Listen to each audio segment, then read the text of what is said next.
Muy buenas noches a todos ustedes. Bienvenidos a, a nuestra clase, nuestro shiur de hoy, donde vamos a tratar de hablar del legado de Sará. La perashá en hebreo se llama Hayé Sará, la vida de Sará. Pero lo que nos vamos a relatar al inicio de la perashá, de la porción, es el fallecimiento de Sará y su entierro.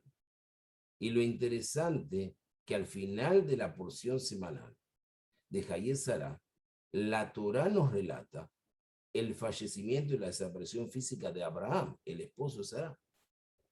¿Por qué no llamamos a la perashá, a la porción, la vida de Abraham? ¿Por qué la vida de Sará? ¿O por qué no llamamos la vida de los primeros de Abraham y Sará? Vamos a tratar de entender cuál fue el legado de Sará. Entre paréntesis, Sará, su nombre original era Sarai, que quiere decir mi princesa, y pasó a ser Sará, la princesa. La palabra Sar quiere decir príncipe o ministro. Entonces, Sará era, vamos a ver,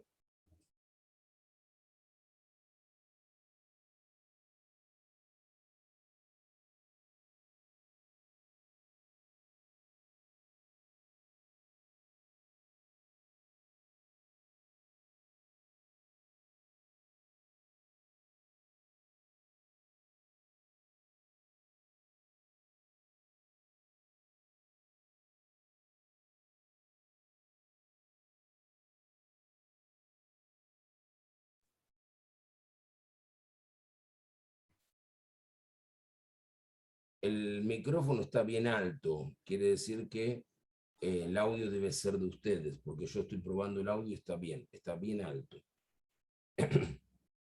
Entonces, vamos, buenas noches Andrés, bienvenido. Entonces, estamos hablando de que Sará verdaderamente marcó un hito. Dicen que era fue una mujer muy linda, muy inteligente. Fue la que le dijo a Abraham, o mejor dicho, Dios le dijo a Abraham, Sará requiere que vos saques a Ismael de la casa junto con Agar. Vamos a tratar de ver el mensaje de esta porción y a partir de ahí vamos a tratar de entender. Entonces, primero lo quiero nada más compartir con ustedes lo siguiente. Sobre las palabras fue la vida de Sará, palabras de apertura de la presente sección, enseñan nuestros sabios de bendita memoria, que leemos en el libro de Coelet de Eclesiastés, capítulo 1, versículo 51, perdón, capítulo 1, versículo 5. Brilló el sol y se puso el sol. ¿Pero acaso no sabemos que el sol brilla y el sol se pone? Más bien esto se refiere a que aún antes de ocultar el sol de un virtuoso, es decir, antes de ocultar la luz de una persona virtuosa, de un tzadik, de un justo, Hashem ya hace brillar el sol del otro. Por ejemplo, antes de ocultar el sol de Moshe, la luz de Moisés, ya hizo brillar el sol de Yoshua, de Josué, su sucesor. Antes de ocultar el sol de Yoshua, el sol de Josué, ya hizo brillar el sol de Otniel, Bekenaz, el primero de los jueces de la época justamente de jueces de Israel, valga la redundancia. Y antes de ocultar el sol de Elí, el sacerdote, uno de los últimos profetas, por decir el anteúltimo profeta, el anteúltimo juez, perdón, al final de la época de los jueces, ya hizo brillar el sol de Shumuel, que fue el último de los profetas, el último de los jueces y el primero de los profetas, es decir, de Samuel. Antes de ocultar el sol de Sará, ya hizo brillar el sol de Rebeca, de Rivka, la esposa de Isaac. Señala el versículo, Betuel dio a luz a Rivka, así dice en el capítulo de Génesis 22, 23, que estuvimos viendo, que vemos en la versión pasada. Y después de esto indica, falleció Sará en Criat Arba, es decir, Criat Arba en los Criat es, podemos decir, la comarca de los cuatro. Porque hablan de los cuatro parejas, de los cuatro gigantes, etcétera, etcétera. Es decir, que Sará falleció luego del nacimiento de su nuera, Rebeca, Rivka, su sucesora en la cadena matriarcal del pueblo de Israel. Este midrash, esta enseñanza, esta transmisión oral de los sabios de Israel, de los sabios de la literatura rabínica, demuestra a través de varios ejemplos que Dios cuida de su pueblo, erigiendo un líder de reemplazo antes de que falleciera el líder en ejercicio. Es por eso que muchas veces se escucha este famoso dicho: Dios construye, crea la cura antes de la enfermedad. Muchas veces nosotros no entendemos por qué nos sucede algo, por qué nosotros decimos algo y después decimos, ¿por qué lo dije? Y capaz que dice la Torá y lo dice nuestras oraciones, Hashem sefatay tiftahu fi atradeja. Dios quiere que abras esa boca. Él quiere a veces a decirte que vos abras la boca, porque de esa forma capaz que se adelanta una situación que al principio pensarás que puede ser mala, en algunos casos, pero con el tiempo te das cuenta que es buena. Y en otros casos pensarás que es algo muy bueno y no te diste cuenta que es algo que no era bueno para ti, que no va a ser a lo largo del tiempo conveniente. Por eso la Torá nos relata el nacimiento de la futura matriarca Rivka, ya al finalizar la sección, la porción anterior de la Biblia, antes de comenzar el relato sobre el fallecimiento de la matriarca Sará, que es en el inicio de la presente sección. Entonces encontramos,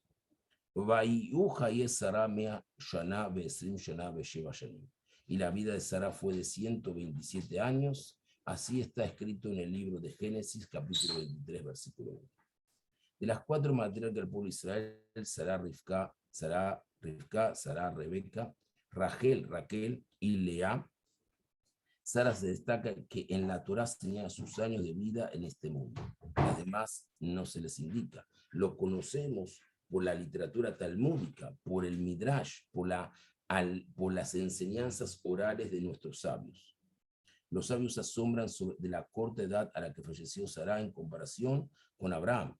Leemos en el Bereshit Rabbah, lo que es una de las secciones de la literatura rabínica del Midrash, que Sará merecía llegar a la edad de Abraham, que vivió 175 años.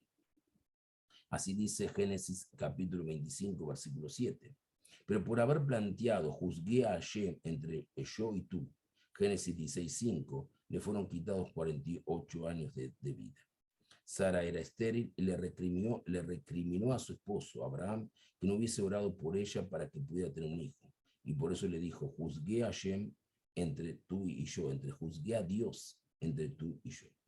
Sin embargo, en la opinión de nuestros sabios, Sara vivió exactamente la misma cantidad de años que su esposo Abraham vivió en calidad de judío.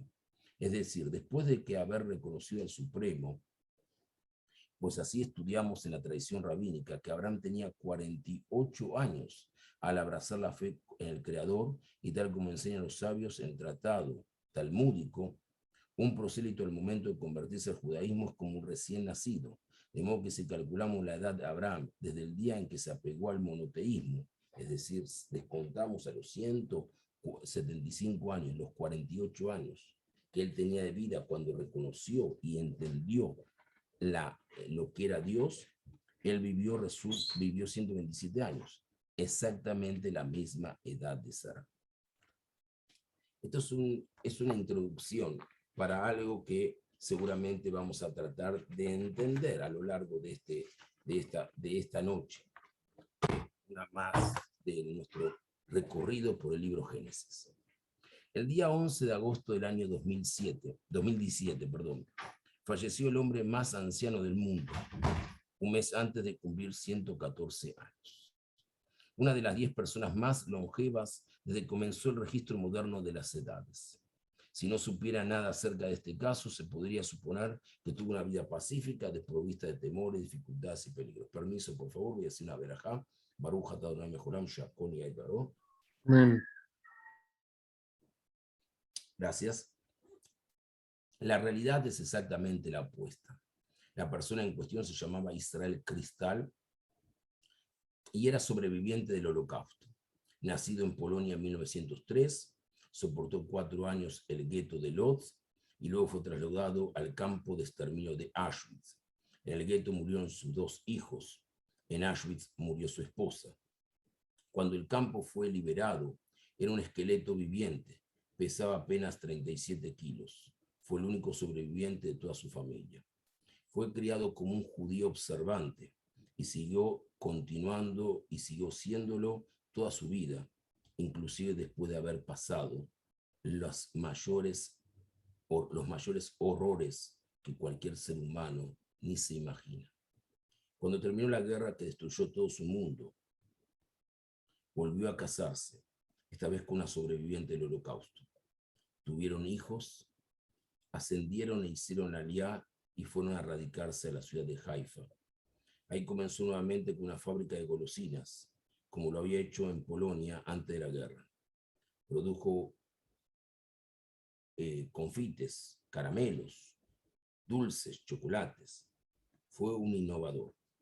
Si alguna vez han comido una cáscara de naranja recubierta de chocolate o bombones de licor con forma de botellita, han gustado productos fabricados por él. Las personas que lo conocieron dijeron que era un hombre sin amargura en el alma. Su deseo era que la gente le gustara se deleitara con lo dulce. En el año 2016, a los 113 años, decidió celebrar su tercer bar mitzvah. 100 años antes hubiera sido imposible. En ese entonces su madre había fallecido y ¿por qué su tercer bar mitzvah? Porque hay un bar mitzvah que se hace a los 13 años, es decir, bar mitzvah es el hijo del mandamiento. A los 13 años es la edad indicada, 13 años exactamente y un día, así indica la ley judía.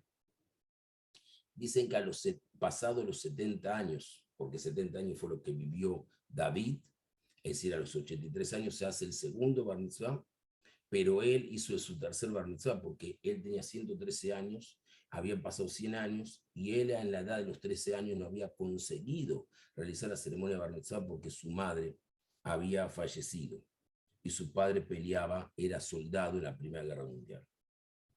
Con un sentido casi poético de lo apropiado, Israel falleció en el anochecer del Shabbat, de la porción de la lectura semanal Ekef, la porción que incluye el segundo parágrafo de la Shema Israel, la oración que habla del reconocimiento del pueblo de Israel, de Dios, y la declaración máxima de fe, de aceptación del monoteísmo, de emuná y de bitajón,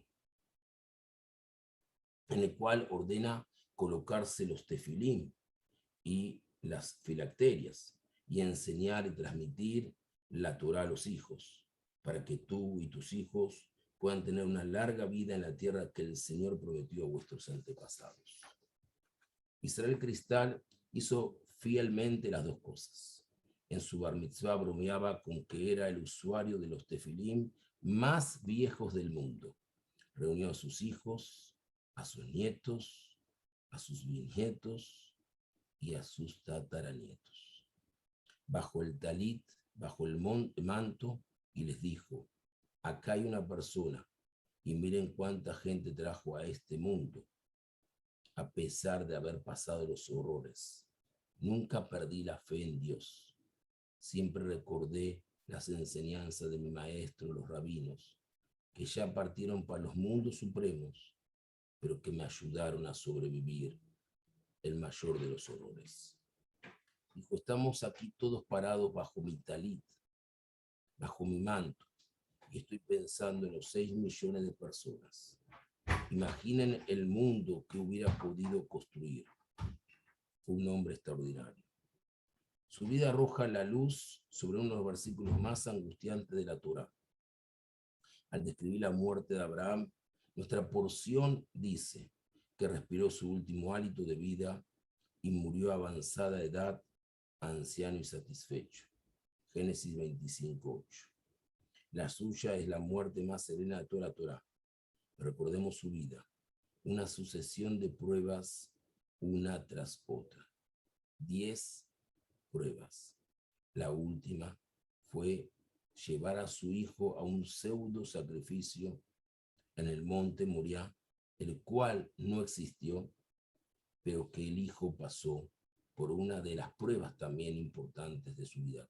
Puede ser la mayor prueba. Para responder al llamado de Dios, tuvo que decir a Dios, para responder al llamado de Dios, tuvo que decir adiós a su tierra, su lugar de nacimiento, la casa de su padre, y partir hacia un destino desconocido. 2 veces el hambre lo forzó al exilio, donde su vida estuvo en peligro, habiéndole prometido Dios una descendencia numerosa, como el polvo de la tierra y las estrellas del firmamento. No tuvo hijos hasta avanzar edad, exactamente a los 100. Después de eso, Dios le ordenó echar al hijo que había tenido con Agar, su mujer, su sirvienta, la sirvienta de Sará, la concubina. Y como si esto fuera poco, Dios le ordenó ofrendar a su único hijo, el que había concebido con Sará, Isaac, el que Dios le había asegurado que sería su heredero espiritual y portador del pacto en el futuro. Habiéndosele prometido una tierra 7 veces, cuando murió Sará no tenía ni 1 centímetro cuadrado donde sepultarla. Y tuvo que negociar con Efrón, el hitita, es decir, con los hititas, para que le vendieran un pedazo de tierra y una gruta para el entierro, lo que sería hoy la ciudad de Hebrón y su lugar de última morada.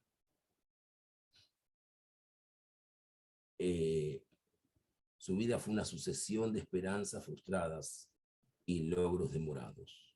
¿Qué clase de hombre era este, el que puede decir la Torá que murió a avanzada edad, anciano y satisfecho? Comprendí cuál era la respuesta a esta pregunta mediante una serie de encuentros que tuve a lo largo de mi vida hasta los días de hoy con sobrevivientes del Holocausto, que me cambiaron la vida. Mi madre siempre decía, cuando yo tuve la oportunidad de ser líder y viajar conduciendo un grupo de jóvenes para la Marcha de la Vida, ahí por el año 1991, 92, 93, por ahí, por esa época, mi madre no quiso que vaya. Mi madre me prohibió que pise la tierra de Polonia. No pise la tierra donde está llena de sangre. Relata mi tía, sobreviviente del Holocausto, que llegó a los casi 100 años, Mashe Bat Yosef, que cuando unos años antes comenzó la Marcha de la Vida, fue invitada, vivía en Nazaret Elite, fue invitada a hacer ese viaje. Se inauguraba ese proceso, esa vivencia, se llama Marcha de la Vida. ¿Por qué Marcha de la Vida? Porque cuando los alemanes iban huyendo de los rusos, del avance del este, ellos se iban para el occidente, porque sabían que con los americanos era más fácil.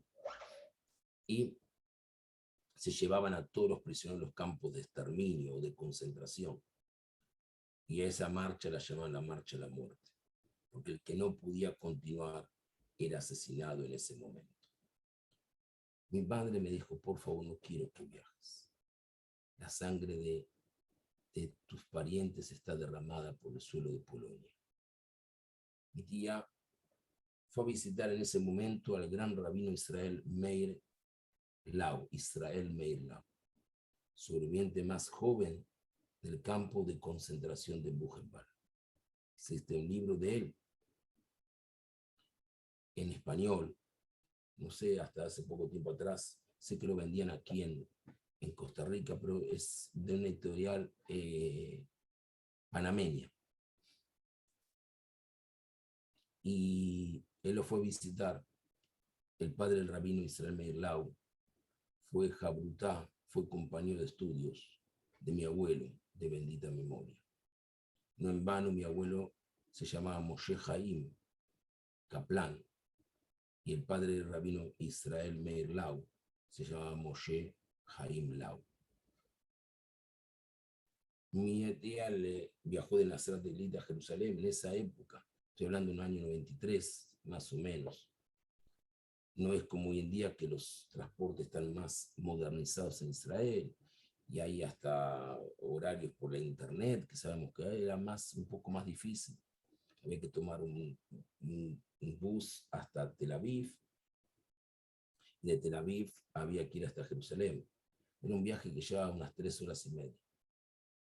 Llegó al gran rabinato de Israel, donde había marcado una entrevista con el rabino Israel Meir Lau, y le dijo al rabino Israel Meir Lau: vengo a hacer una pregunta. Mi padre, de bendita memoria, me dijo que no se puede pisar las tumbas en un cementerio judío. Y el rabino le dijo: claro, su padre, un jajam, un sabio, tenía razón. Pero, querida Mashe, usted vino de Nazaret, hizo este viaje casi 3 horas y media para esta pregunta. Me lo hubiera hecho por teléfono. Mi tía sacó la invitación que había recibido de la Marcha de la Vida, que era editada por Yad Vashem, y la hizo así, la rompió y le dijo: ¿cómo pretende que yo vaya a Polonia, donde todo Polonia es un cementerio judío? En todo Polonia hay tumbas de los judíos.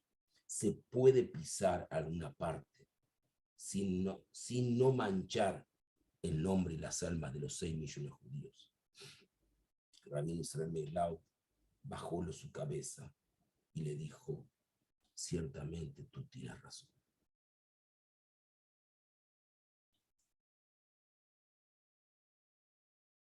Lo dije, los encuentros con sobrevivientes me cambiaron la vida. Pasaron los años y mis hijos tuvieron la oportunidad de hacer ese viaje a la Marcha Vida, pero ya no como madrijín, no ya como líderes, sino como jóvenes de una escuela judía en Brasil. Y le pregunté a mi madre con respeto: madre, ¿tú no te molesta que mis hijos viajen a Polonia? Mi madre dijo: no, tienen que viajar.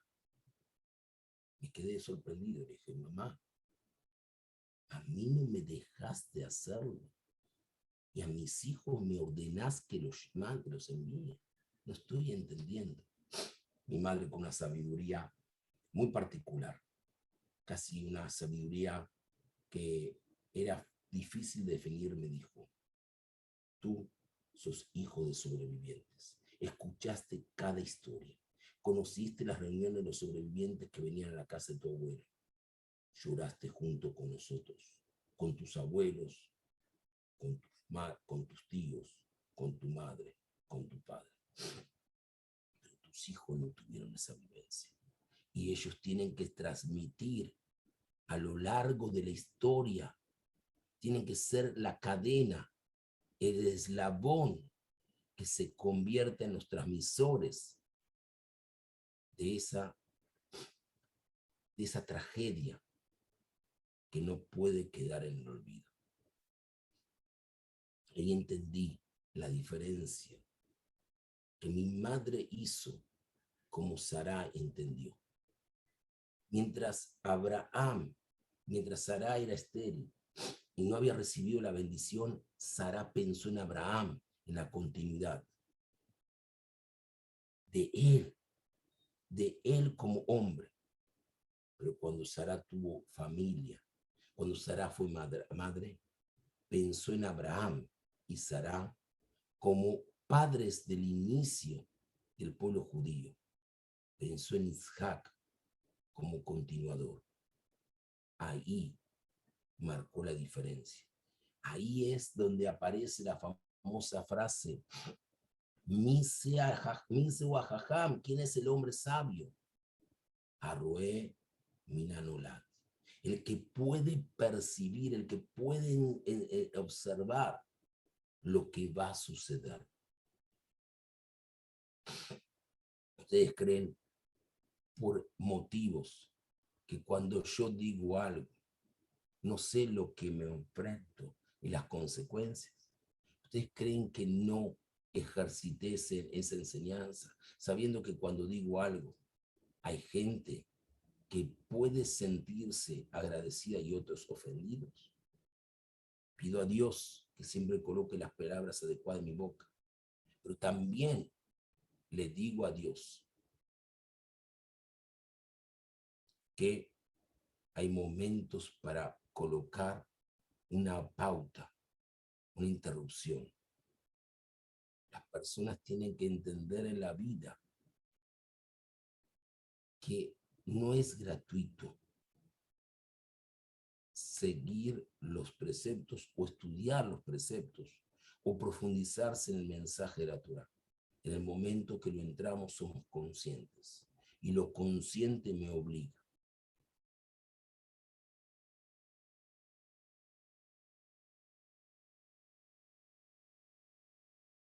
Fueron los de máxima fortaleza ese encuentro que tuve con los sobrevivientes del Holocausto, los mayores defensores de la vida que he conocido.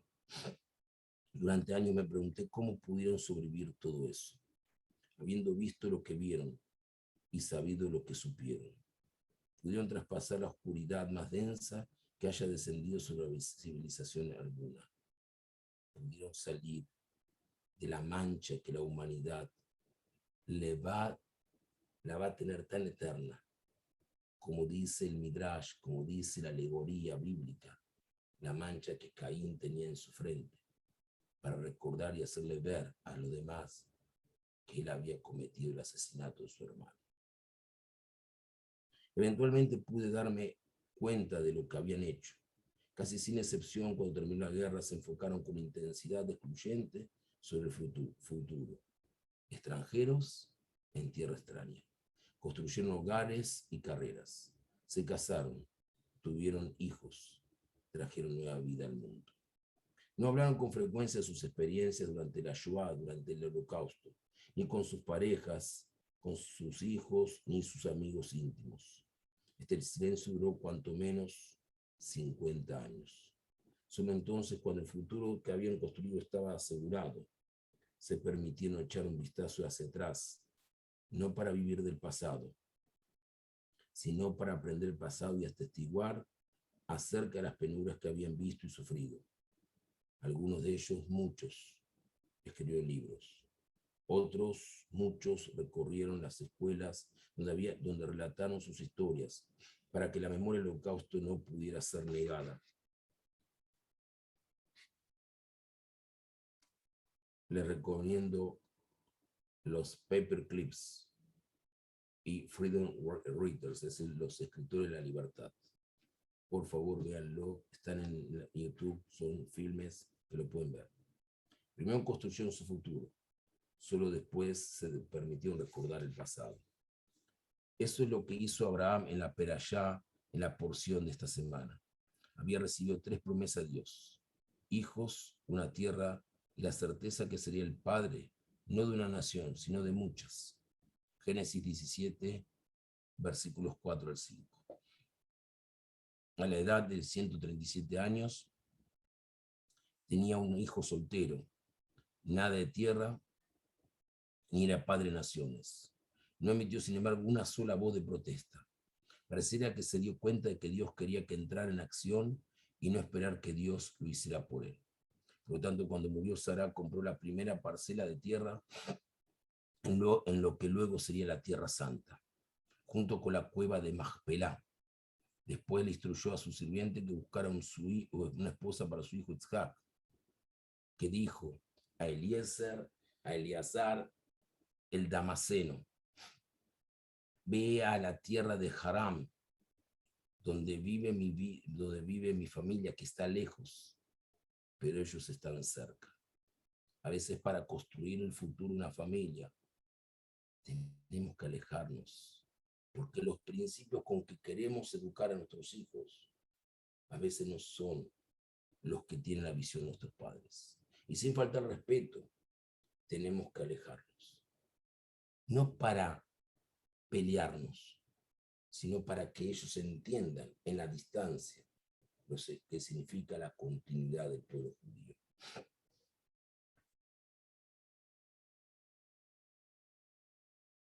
Una esposa para su hijo Itzhak, para que en vida pudiera ver a sus primeros nietos judíos. Por último, se volvió a casar y tuvo 6 hijos, que eventualmente serían los líderes de muchas naciones. No se dedicó salvo fugazmente a sentarse y llorar por el pasado. En ese lugar dio los primeros pasos para construir el futuro. Eso a su manera es lo que hizo Israel Cristal. Y así fue como un sobreviviente del Holocausto. Vivió para ser el hombre más anciano del mundo. Murió a edad avanzada y satisfecho.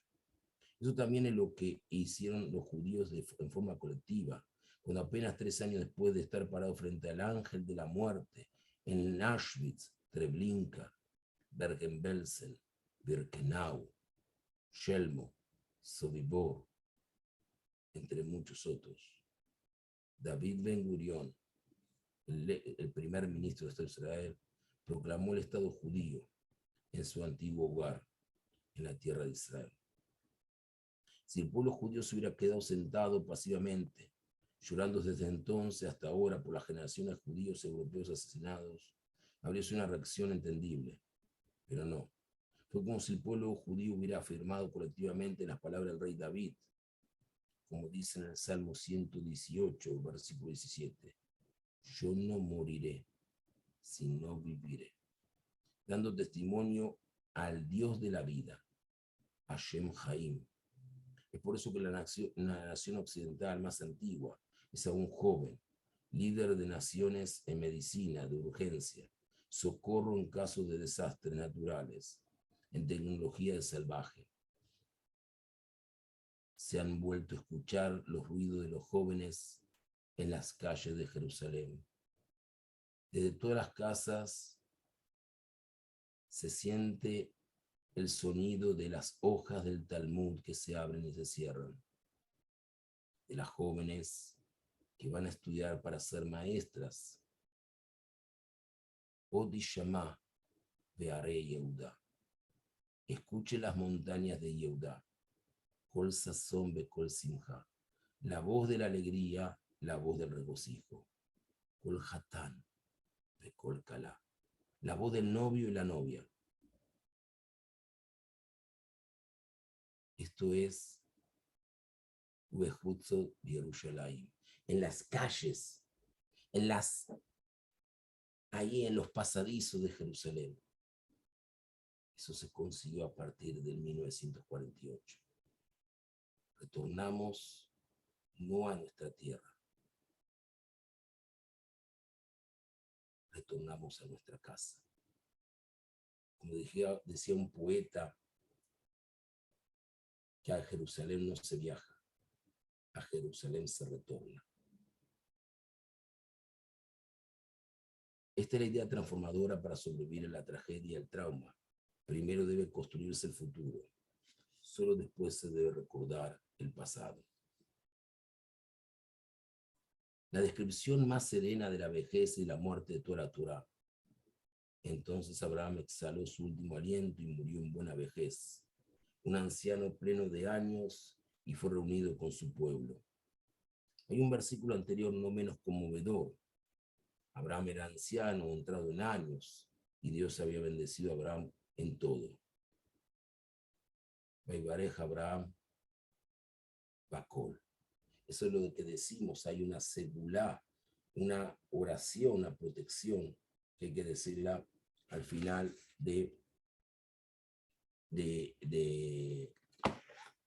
después de las oraciones de Alel, de alabanza en el día de Rosh Hodesh. Y encontramos aquí textualmente en la porción, en 24.1, cuando dice textualmente en hebreo,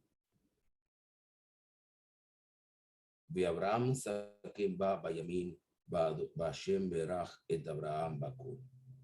Y era anciano Abraham, entrado en años, y Hashem y Dios, el Creador, había bendecido a Abraham en todo. Ve Abraham, ba Hashem berach et Abraham bakol. Y explica nuestros sabios exactamente. Abraham estaba en la etapa intermedia de su ancianidad, pues puede ser amplia o restringida. Por eso su juramento es su servidor, ya que Abraham se veía muy anciano y no conociendo el día de su deceso, y por eso quiso hacer un testamento en vida. Con riqueza y bienes había bendecido Dios a Abraham, longevidad, dignidad e hijos. Y eso es todo lo que desea todo ser humano, queriendo decir el versículo con esto, que él era completo en todo, no faltándole nada excepto el poder de ver que los hijos de su hijo hereden su dignidad y respeto. Por ello deseó esto. Así podemos entenderlo. Tampoco fue esta serenidad un don exclusivo a Abraham. El relato de Sará dejó perplejo al gran comentarista de la Torá, Rashi, Rabbi Shemuel Itzhaki, que vivió en el siglo XI. Dice, Sará vivió hasta los 120 años. Estos fueron los años de la vida de Sará. Esta última frase parece ser totalmente superflua. ¿Por qué no decir simplemente que Sará vivió hasta los 120 años? ¿Qué es lo que agrega decir que estos fueron los años de vida de Sará? El comentarista de la Torá, Rashi, se ve obligado a concluir que la primera mitad de la frase se refiere a la cantidad, cuánto vivió, mientras que la segunda trata de su calidad de vida. Los años que vivió fueron todos iguales en cuanto a su bondad. Pero ¿cómo es concebible esto? Abraham y Sará fueron ordenados por Dios a dejar todo lo que le era familiar, la tierra, el hogar, su familia, para viajar a una tierra desconocida. Apenas llegaron, tuvieron que partir obligadamente, porque reinaba el hambre. La vida de Abraham corrió riesgo en dos oportunidades, cuando debido al exilio forzado pudo haber sido asesinado por el gobernante local que quería tomar a Sará para su harem. Sará se vio obligada a decir que era la hermana de Abraham y sufrió la indignación de ser conducida a la casa de un desconocido. Después vino la larga espera por tener un hijo, hecho aún más penoso por las repetidas promesas de la divinidad de que su descendencia sería como el polvo de la tierra o como las estrellas del cielo. Posteriormente sucedió el drama, el nacimiento de Ismael por su sirviente Agar, tema que agravó la relación entre las dos mujeres. Eventualmente Abraham se vio obligado a echar a Agar y a Ismael. De una forma u otra, esta fue una situación dolorosa para las 4 personas involucradas. Luego sobrevino la agonía por las ligaduras de Isaac, es decir, el famoso Akedat Isaac, mal definido como sacrificio de Isaac, porque la palabra Akedat quiere decir ataduras, ligaduras. Fue una prueba para Isaac, porque no hubo sacrificio. Abraham se encontró en una situación de estar por perder a la persona más querida, al hijo que había esperado durante tanto tiempo. Por todo esto, la vida de Abraham y Sará no fue nada fácil. Fueron sometidos a instancias en la que se fue puesta a prueba en muchas ocasiones. ¿Cómo puede Rashi, como el comentarista de la Torá, decir que los años de Sará fueron todos iguales en bondad? ¿Cómo puede la Torá decir que Abraham fue bendecido en todo? ¿Acaso lo que hemos relatado no tiene sentido? La respuesta está expresada en la Perashá, en la porción misma, y es muy inesperada. 7 veces le fue ofrecida la tierra a Abraham. Justamente esta es una de esas ocasiones. El Señor le dijo a Abraham después de que Lot se separara de él: alza tus ojos desde el lugar en la que estás parado ahora. Mira al norte, al sur, al este y al oeste. Toda la tierra que alcanzas a ver te la daré a ti y a tus descendientes para siempre. Ve, camina por todo el largo y el ancho de la tierra, pues yo te la estoy dando a ti. Así dice en Génesis capítulo 13, versículos del 14 al 17. Sin embargo, en el tiempo de la muerte de Sará, Abraham no posee tierra alguna, como ya lo dije y lo mencioné, y se ve forzado a inclinarse delante de los hititas locales, y rogarles que le den permiso hasta para comprar un solo campo con una cueva para poder enterrar a su esposa. Aún así debe pagar lo que sin duda era un precio notoriamente incrementado, 400 shikalim de plata. Esto no parece ser la concreción de la promesa de posesión de toda la tierra, al norte, al sur, al este y al oeste. En relación a su descendencia, Abraham recibe 4 promesas. Te haré una gran nación, capítulo 12, versículo 2 del libro Génesis. Haré que tu descendencia sea como el polvo de la tierra, capítulo 13, versículo 16. Dios llevó afuera a Abraham y le dijo, mira el cielo, cuenta las estrellas, ve si puedes contarlas. Dios entonces le dijo, así de numerosos serán tus descendientes, capítulo 15, versículo 5. Y ya no te llamarás Abraham, tu nombre será Abraham, puesto que te he nombrado padre de muchas naciones. Finalmente, eso lo encontramos en el libro Génesis, capítulo 7, versículo 5. Sin embargo, tuvo que esperar tanto tiempo para tener un hijo, con Sara, que cuando Dios insistió que ella lo iba a tener, tanto Abraham como Sara rieron. Los sabios diferencian estos dos episodios, diciendo que Abraham rió de alegría y Sara de incredulidad. En términos generales, en Génesis el verbo tzadik, het, kuf, es decir, tzhak, reír, es muy ambiguo. De una forma u otra, ya sea con la descendencia o la tierra, las dos promesas clave en divinidad, Abraham y Sara, la realidad fue muy distinta de lo que ellos creían merecer. Ese es expresivamente el sentido del mensaje de Hayé Sara. En él, Abraham hace dos cosas. Primero compra la parcela en la tierra de Canaán y luego prepara el matrimonio de Isaac. Una parcela y una cueva eran suficientes para Abraham como para que el texto pudiera decir Dios bendijo a Abraham en todo. Un hijo Isaac que para entonces estaba casado y con hijos. Abraham tenía 100 años cuando Isaac nació, e Isaac tenía 60 cuando nacieron los mellizos Jacob y Isaac. Y Abraham tenía 175 años cuando murió.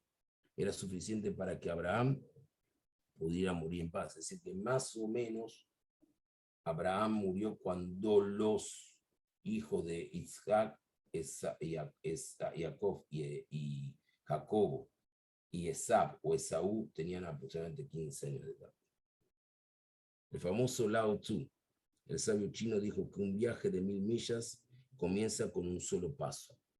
A eso el judaísmo agrega, no es para ti completar la tarea, pero tampoco eres libre de desistir de ella. Pirkei Avot, Ética de los Padres, capítulo 2, Mishnah 16. Dios mismo dijo acerca de Abraham, pues yo lo he elegido para que guíe a sus hijos y a su familia detrás de sí para cumplir con el camino del Señor, haciendo lo que es correcto y justo, para que el Señor, el creador del mundo, le dé a Abraham lo que prometió. Capítulo 18, versículo 19 del libro Génesis. El significado del libro Bereshit, perdón. El significado de esto está claro. Si te aseguras que tus hijos continúen viviendo por lo que tú has vivido, entonces podrás tener la fe de que seguirán por tu camino, hasta que eventualmente lleguen a destino. Abraham no necesitó ver toda la tierra en manos judías, ni comprobar que el pueblo judío fuera numeroso. Dios dio el primer paso, comenzó la tarea y sabía que sus descendientes la iban a continuar. Pudo morir serenamente porque tenía fe en Dios y la fe que otros completarán lo que él había iniciado.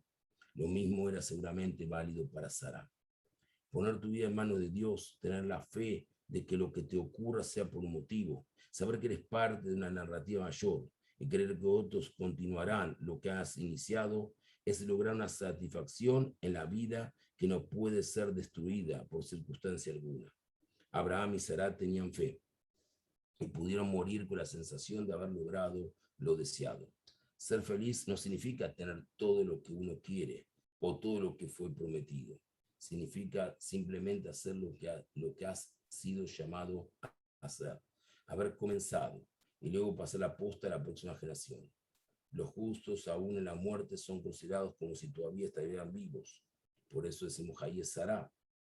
Así dice el Talmud en el tratado Berajot, en el tratado Bendiciones, página 18, folio A. Porque los justos dejan una señal viva para los que lo suceden. Esto fue suficiente para Abraham y Sara, y debería ser suficiente también para cada uno. nosotros. Muchas veces discutimos, nos da rabia. Este rabino me dice cosas que no estoy de acuerdo. Hay que tener sentido de autocrítica. Hoy de mañana, exactamente a la mañana, después de haber terminado de tefilá, hablé con mi amigo, el rabino Yosef Vitón, un amigo rabino de éxito en Estados Unidos, Dayan, doctor en literatura, autor de prolífero, dirige 2 comunidades al mismo tiempo, fue gran rabino de Uruguay, una personalidad, maneja muy bien 3, 4 idiomas. Somos amigos hace 50 años, exactamente desde los 11 años. Tuve la suerte que él realizase mi casamiento junto con mi querida esposa, y mi querida esposa fuese durante mucho tiempo su secretaria particular. Pero él me dijo, Rubén, hoy, escúchame lo que quiero decir. Y ahí yo me lo dije de una forma. Escuché. Lo que él me dijo no era lo que yo pensaba que él me iba a responder. Paz. Yo estaba seguro que lo que me iba a responder era esto, esto y esto. Y él me respondió totalmente diferente. Cuando terminó me dijo, ¿estás enojado conmigo? Le digo, no, Dios, no voy a estar enojado contigo. Te agradezco que me hayas abierto los ojos. A pesar que fue duro conmigo. Fue duro. Duro. Pero le agradecí. Eso es la capacidad que tenemos que tener los seres humanos observando a Dios. Si nos dicen algo, si nos llaman la atención, es por algo. Voy a contar para ustedes antes de terminar uno de los cuentos, una de las parabolitas que yo siempre cuento a respecto de un mensaje. Un hombre decidió dejar su comodidad en uno de los países occidentales y para encontrarse a sí mismo espiritualmente se fue a un monasterio en el Tíbet, donde solamente una vez al año las personas tenían la posibilidad de expresar el mensaje que querían decir frente al gran jefe del monasterio, de los tibetanos. Llegó el hombre y dijo el primer año, comida desagradable. Al día siguiente mudaron el menú, comenzó a recibir una comida mejor, más agradable. El segundo año vino, pasó el jefe de los monjes, el director del monasterio, y él le dijo a este hombre, cama dura. Le cambiaron el colchón, le puso una cama agradable. Al tercer año, él dijo poca luz, y le mejoraron la iluminación del lugar donde él estaba, de la cama donde estudiaba. Al cuarto año dijo, me voy. Y el monasterio, el monje tibetano le dijo, no esperaba otra cosa de vos. En 3 años solamente escuché quejas. A veces no apreciamos lo que tenemos. Apreciamos lo que los otros tienen. Repito y reitero por enésima vez. Escucho llamadas, me mandan mensajes. A veces usted no sabe, Rabino, escuché que me dijeron que usted está enojado con otro. Digo, ok, me parece lindo, contame algo que sea de Torah. Que me nenim como quejosos. Yo después le digo a mi mujer siempre, todas las noches, el día que yo deje de estar en Costa Rica y me vaya a retirar, a descansar y a escribir todos los libros a la tierra de Israel y deje lo que estoy haciendo en continuidad con mis hijos, estas personas a quién se van a quejar. Esto es el mensaje de Abraham y Sara. No se quejaron, no reclamaron. Ellos observaron y agradecieron a Kadosh Baruj Hu por lo bueno que recibieron. Hayé Sara, la vida de Sara, Sara la princesa, pero también la vida de Abraham. Porque para que Abraham haya sido Abraham, necesitó de una esposa como Sara. Y eso es el mensaje. Valorar a nuestras compañeras, en el caso de los hombres, valorar a nuestros compañeros en el caso de las mujeres. Haber visto el domingo pasado cómo unas mujeres, no sé cuántas, porque algunas no se me identificaron, no sé si estaban todas las mujeres, compartir la tefilá con los hombres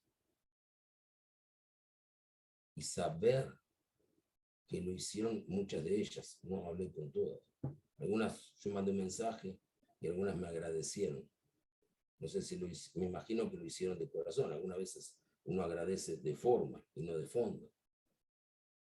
Pero yo estoy seguro que las que sí estuvieron, que las que sí apreciaron, le dieron lección de vida capaz a muchos hombres que no participan a veces de la tefilot. No importa los motivos, ni los quiero analizar. Alejarnos del Creador cuando tenemos la oportunidad de estar cerca. Y quiero decir a ustedes que si la halajá dice que si yo tengo que caminar, ahora no porque tenemos la pandemia, hay que cuidarse, pero si yo tengo que caminar 1 hora para hacer una tefilá comunal, o estar en mi casa y hacer la mejor de las tefilot, pero solo, la ley judía dice que tenés que caminar. Y si tengo 2 bate knesiot, 2 sinagogas, una la tengo a 20 metros de mi casa, 100 metros de mi casa, y la otra lo tengo a 4 kilómetros, y puedo caminar los 4 kilómetros, tengo que ir a la más lejos. Porque cada paso en Shabbat es una mitzvah. Si tengo la oportunidad de hacer tefilá, oración, como hicieron las mujeres este domingo, siguiendo los valores de Hayé Sará, mostrando que para que cada uno de nosotros podamos ser decisivamente importantes, tenemos que hacer algo, una sola cosa. Tratar de escuchar a ellas, aprender de la emuná de la mujer y serenamente, no quejarnos, reírnos con optimismo, encontrar en los vericuetos de la vida la riqueza. Y si alguien nos llama la atención, no enojarnos, solamente tratar de entender cuál es el mensaje que nos quiere dar. Unas muy buenas noches, que tengamos una buena semana. A la espera de vuestros queridos comentarios, preguntas, les deseo a todos ustedes un fin de noche y con mucha verajot. Como dijo Dios a Abraham, fue bendecido Abraham con todo. Gracias.